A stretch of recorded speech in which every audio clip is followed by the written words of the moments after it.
Hello, my name is Todd Kellam. I'm Vice President of United Kennel Club. I have been with United Kennel Club since May of 1988, so 33 years now. Bernie Mathys, American Field Publishing Company. I arrived at the American Field in 1972 and been here for almost 49 years. So one of the things I'm most anxious to learn today, Bernie, is I know that you've been here nearly 40 years yourself, and Mr. Bill Brown was here nearly 40 years before you.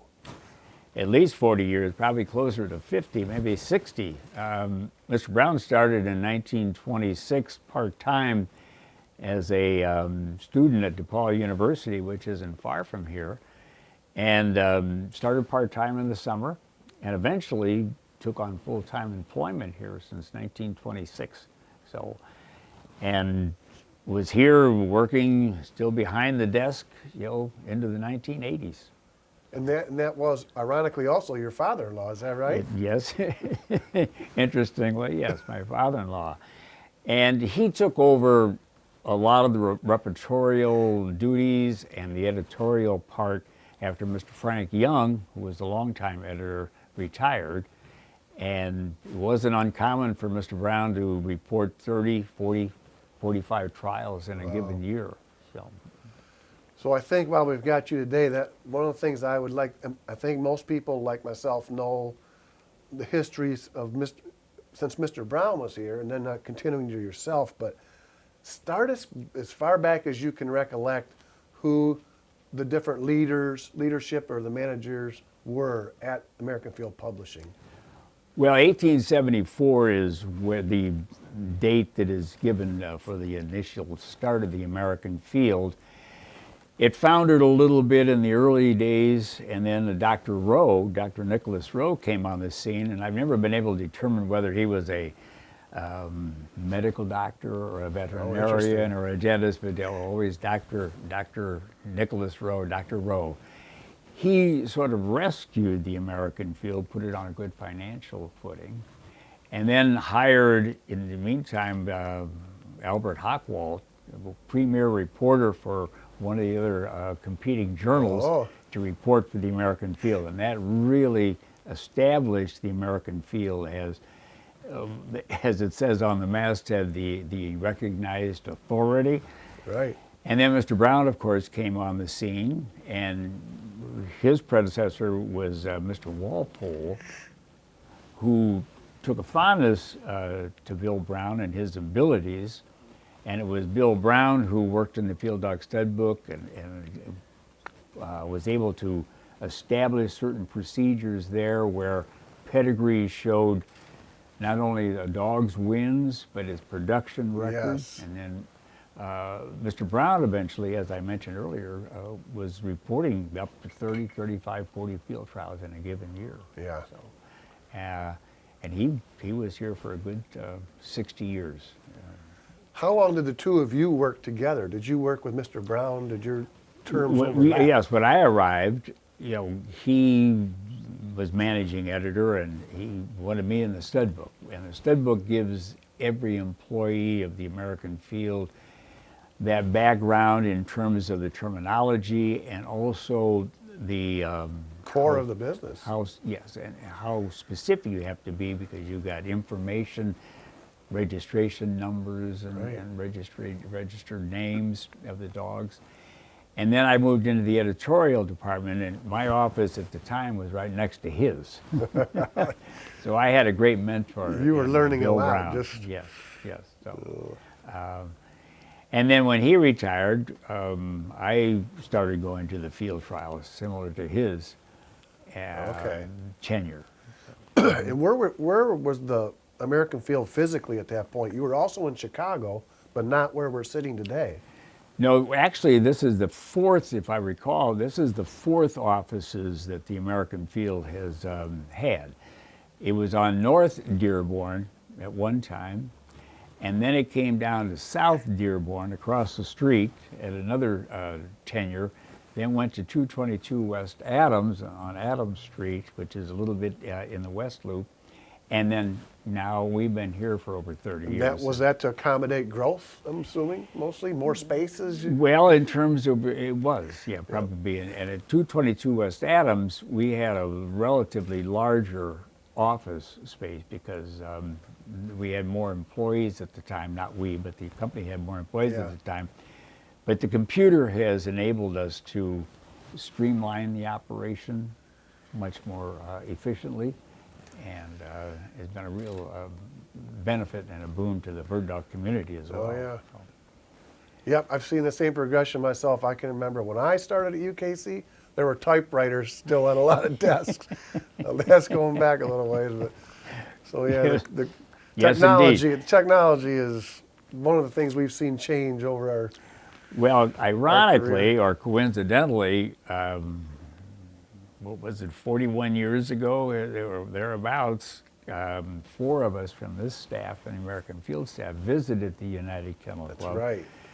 Because Fred Miller, who was president at the time, had made an overture to Mr. Brown that the United Kennel Club would be interested in acquiring the American Field. So Mr. Brown said, you, and you, go over to the United Kennel Club and take a look at it. And we did, and I was impressed with the efficiency that was in your office at the time and that Fred Miller had brought to the company with the computerization. It gave us some understanding of how computers can be beneficial to the bird dog community as well. That's always been one of my favorite stories because Fred is the one that hired me. And so to know that you had the, association with Fred and it all went very well, that really is always, I really, it's a good memory for me. It was, and when we visited, Fred was just a gracious host. He and his wife took us to lunch and he introduced us to the staff, showed us around, and it was a wonderful experience. And it didn't work out at the time. There were, and I don't know the reasons why, Sure. but it didn't. But look at it come full circle. Here we are today. Can you believe it? And I got to be there to be a part of it, and it'll always be very special to me for sure. Yeah, that's good. So Bernie, tell me, what do you think, or what do you feel this acquisition looks like, or the joining of forces of the 2 registries moving forward? Over the course of the time that I'm in here, Todd, there's been a number of overtures from individuals, and as I mentioned earlier, Mr. Fred Miller at one point back in the 1980s, put forth a proposal Some to interest. acquire the American Field. Over time, other individuals have inquired, but the mix, or I shouldn't say the mix, the fit didn't quite seem right. And while we appreciated their interest, when the United Kennel Club approached the American Field over the past several months now, it seemed to be not only a good fit, but a good time as well. The timing as well as the synergy of the 2 companies. I agree. I think the fit is what stands out the most to me because of the paths that our 2 registries have taken over time. They've been completely parallel. The philosophies that have guided and led you at American Field are the same ones that have led us at United Kennel Club. And the fact that we were so parallel in those terms, it was just meant to be, I feel like. Well, I had the opportunity to read the introductory chapters in the 100th anniversary of the United Kennel Club. And this, as you mentioned, the philosophy, the same driving force that was behind the origination and the establishment of the United Kennel Club was providing a recognized source of reputable and authentic information for dog owners and breeders. Yeah. Which is the same philosophy and the same rationale that prompted the establishment of the Field Dog Stud Book, the registry that's connected to the American Field. the parallels are there between the two organizations. Yeah. And yes, I agree with the fit, that it's a suitable fit. It'll be a fit that will be beneficial to the bird dog community. And I think they're going to feel right at home. I think it's going to be seamless. Our staff is very much like the staff they're used to dealing with and will continue to deal with in the future. The clubs, I think they're going to feel a sense of belonging at United Kennel Club. They're very similar to our clubs that we already have. And I think it's going to be a seamless introduction for the clubs. I'm glad and the you brought up customers. the staff. And I have to commend our staff here. They are dedicated. We have an absolutely wonderful group of individuals who have served the sporting dog community tirelessly, at least in my estimation. Worked hard to establish and maintain the reputation of the American field as a source of authentic information and documentation. Right. So, no. And the club officials, I mean, they donate their time, their resources to enable the sport to prosper and to thrive. We couldn't do it without them, could we? No, we can't. We can't. And then they do it selfishly. Yep. You know, so, and the judges, individuals who leave their families at times, leave their job, and take their free time and their vacation time to judge the field trials. And many of these trials, they go on for 3, 4, 5, 6, 7 days or more. Right. And these individuals do it unselfishly. I don't know if you've had this question posed to you yet. I have had in the last few weeks myself when someone asked me, how are American Field and United Kennel Club different? That is a hard question for me to answer, because the easier way to answer it would be, how are we similar? Someone posed it to me and saying, how are United Kennel Club and American Field different? And I thought, you'd have to get pretty nitpicky about maybe down to breeds of dogs before you would find differences. Well, I agree, Todd. I think there may be a few little differences in the management of the trials, management of the clubs. Sure. Not so management of the clubs, but the similarities between the two organizations, the priorities Yep. are virtually the same. Yep. Let's talk about some of the other key people that have been part of the American Field structure.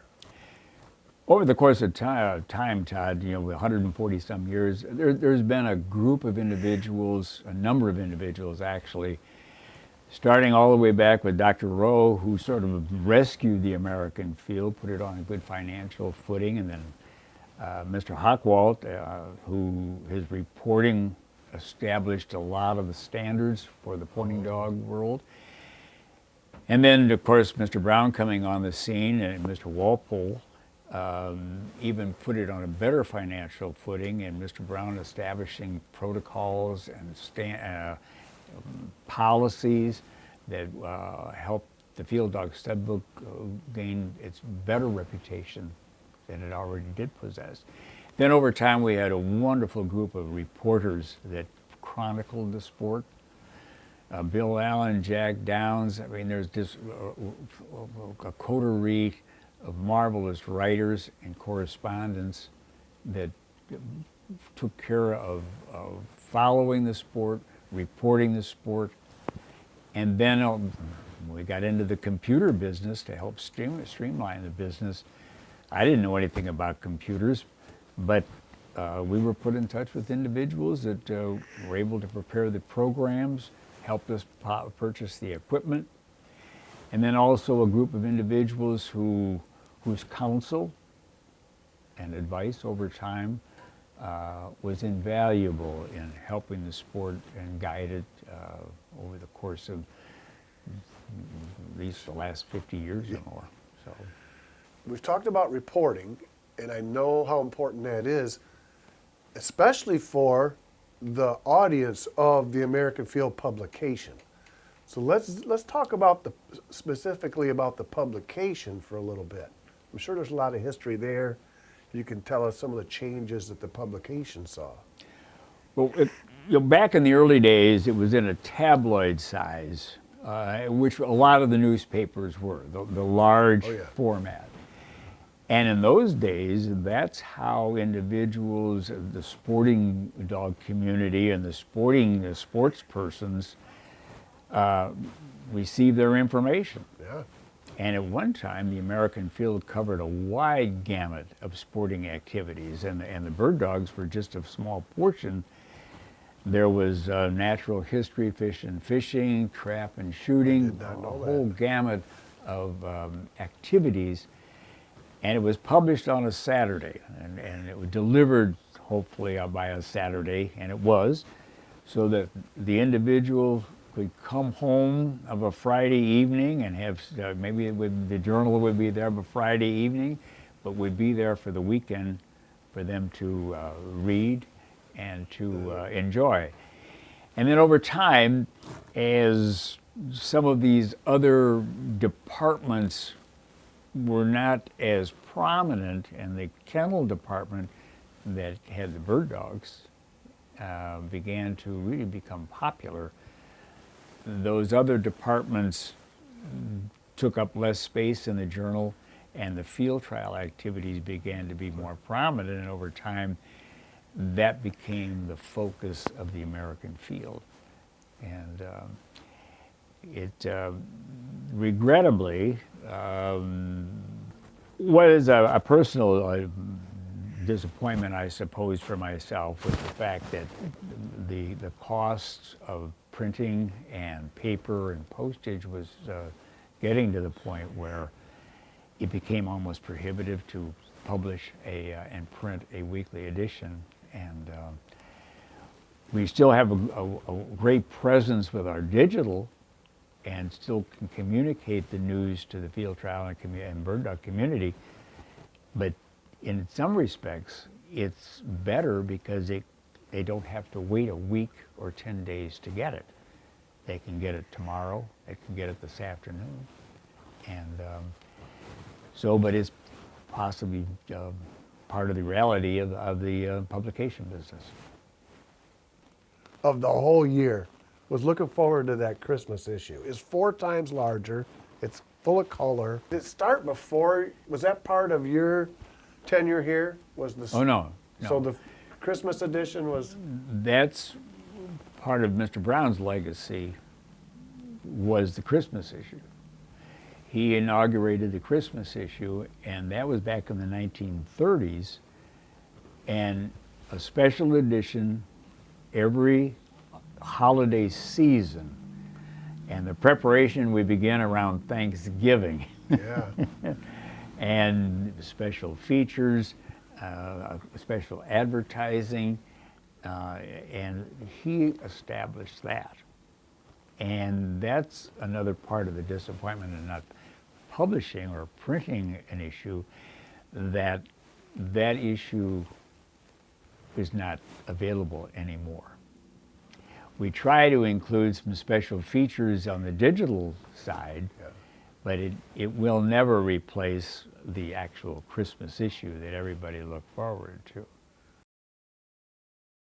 One of the invaluable sources of information is a book which chronicles all of the early field trial winners by Major J.M. Taylor.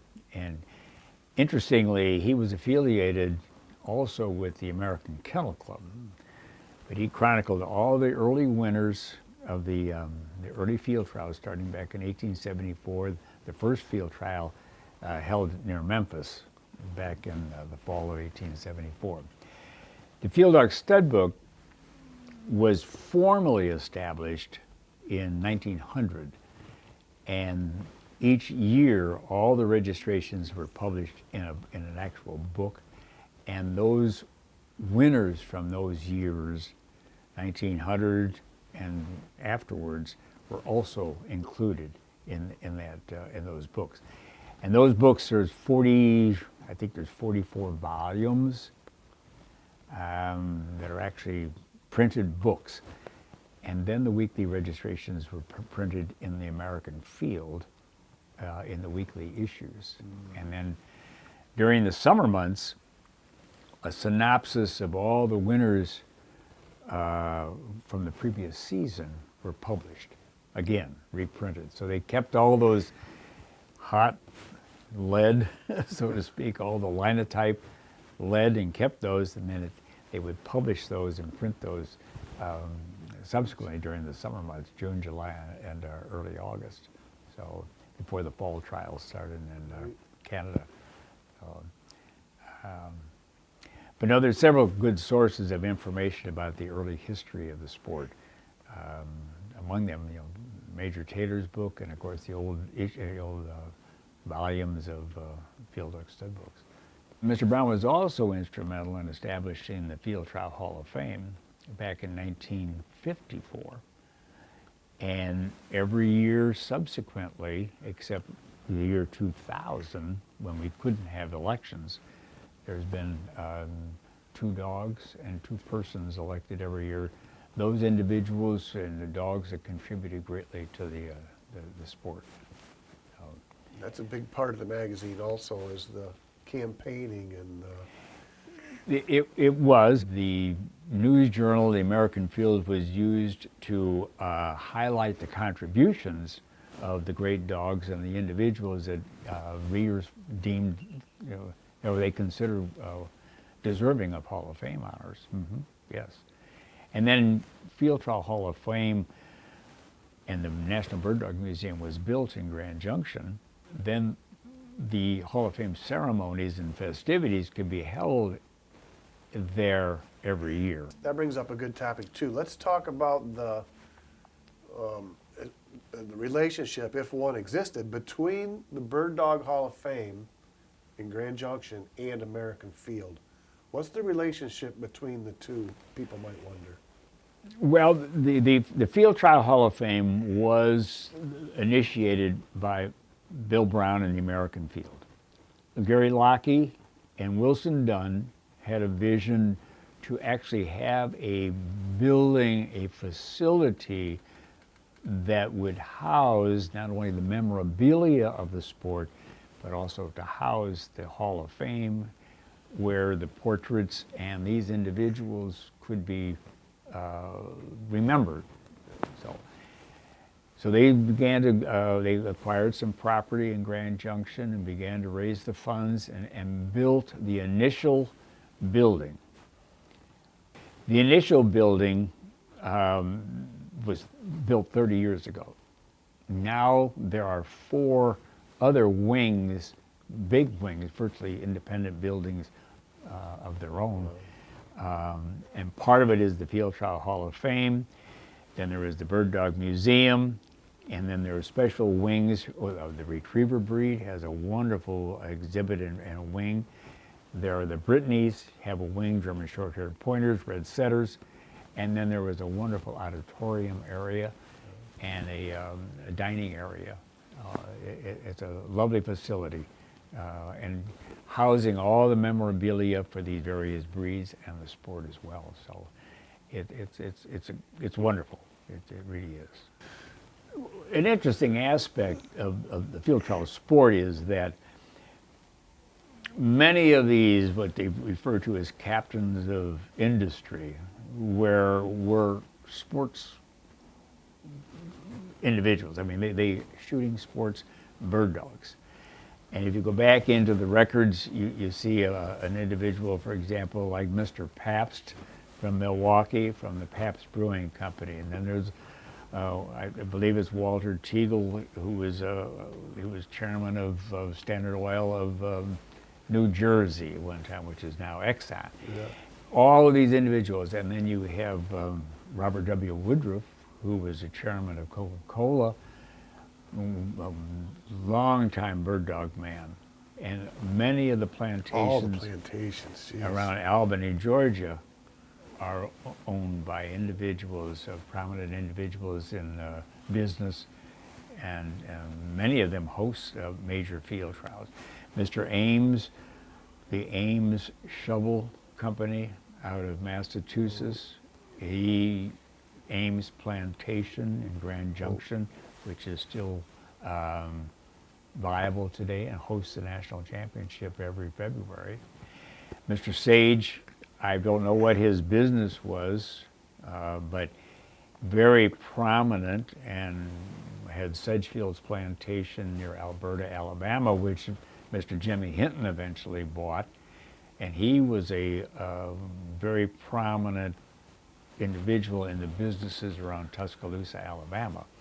The Field Trial Hall of Fame has done, over the course of since 1954, is highlight and single out the prominent dogs and personalities that really made the sport.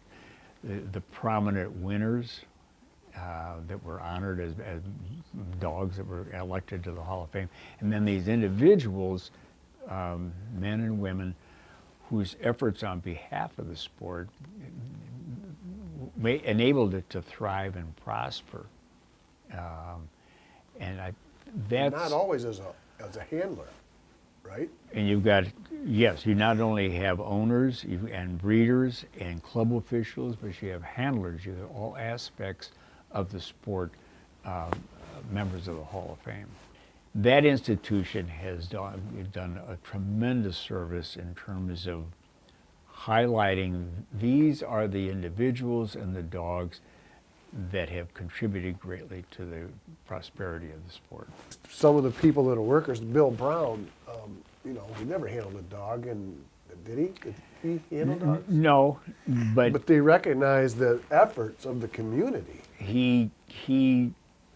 His reporting and providing a written record of these great performances, like he and Mr. Hockwall, Bill Brown, Jack Downs, Bill Allen, Keith Severt, the whole list, Truman Coles, all of them. And then the great patrons. You got a Bob Whaley on the East Coast and Dr. Tom Flanagan. Their breeding programs produced all these wonderful, great dogs that contributed to the betterment of the setters and pointers. And you got great handlers like Clyde Morton, and owners like Mr. Sage, who's legendary dogs, Ariel and Luminary and Rapid Transit, all those great dogs that carried the Mr. Sage's banner. What are some of the major events, the championships? How have those evolved or changed? Or can we talk about some of the championships events themselves? The history of some of those. Well, one of the oldest is the national championship at Grand Junction, and at one time it was held in other locales. But then when Mr. Ames became part of that club, he provided a permanent home for it. Well, not necessarily a permanent home. It was his wife, Julia Colony Ames, who, after Mr. Ames died, in her will made a provision that the national championship was to be held there every year. You've got the national championship, and then you had the continental championship, which fostered and prospered under the banner of the Livingston family. And Gerald Livingston was very prominent and put together Dixie Plantation, which I think at one point had 17,000 acres that spanned the Georgia-Florida line. And now the Continental, which dates back to the 1930s, one of the oldest trials, and the Continental Derby Championship in the 50s. And then you got the old United States Club, which dates back to the early 1900s, still in business today. And then, of course, there's the Quail Championship Invitational of Paducah, Kentucky, which runs every year around Thanksgiving. So that's also an important stake. And you have the Invitational Championships, the Invitational which is the Quail Championship Invitational for the all-age dogs, and the U.S. Invitational in Arkansas at Conway, which is very popular and well supported, and then the Amateur Invitational Championships. There's a whole list of important stakes, and the handlers and the owners support those throughout the season, both the shooting dog and the all-age. Can you tell us what it's like the day at a field trial, maybe from a judge or reporter or even the gallery's perspective? What do you feel and what are you sensing the day of the trial? Well, in most cases, the club will invite an individual, say, invite me to report, and if I'm available, if I could, I'd be more than happy to do that. You always would try to get there a day before the trial begins. And back a number of years ago, the drawing for many of the major stakes was held the night before. But with travel constraints for the professional handlers and owners, a lot of the drawings now, or many of the drawings, are held a day or 2 or 3 days before, so the handlers know approximately when they're going to be running their dogs. And if you've got a 50-dog entry and a handler doesn't have a dog until maybe the 20th brace or more, they wouldn't necessarily have to be there the first day or 2 of the trial. So, and then in the morning, you're welcomed and introduced generally by the club official. As he introduces the judges, he introduces the reporter, and then they turn the dogs loose, and there they are to follow the action. Get introduced to your horse. Hopefully it's a good one. You're going to be on him for 3 days? Yes, generally, when Mr. Brown went to the field trials, the club provided the horse, but he at one point had his own saddle that he would take because he was more comfortable riding that saddle than the one the club might provide. But yes, and then generally in the evening afterwards, the club makes sure that the judges are comfortable and your accommodations are comfortable, and make sure you've had dinner. And then it's time to start working on your write-up to keep up to date, so you don't fall too far behind or don't fall far behind. So you keep up with the running every day, and so when the trial is over, you can file that report as quickly as possible and get it on record. I suppose what's interesting is when I came to work at the American Field, I had no idea that such a sport and such an entity existed. And over the course of the last 49 years, have learned to appreciate a remarkable outdoor activity, field trials, and the animals and the horses and the dogs that are involved with it, and the wonderful individuals. I mean, you won't find a finer group of individuals, men and women, involved in any sporting pastime that you will in field trials. And many of them have become good friends. I mean, I will admit that, good friends, and enjoy being with. I have well, A lot of history with. yes, and what I think I find remarkable too is that individuals who very unselfishly devote their time and energy and resources to a sport. It is not a business. It is not something where they're seeking to make money or to profit from. It's giving and promotion and helping the sport prosper.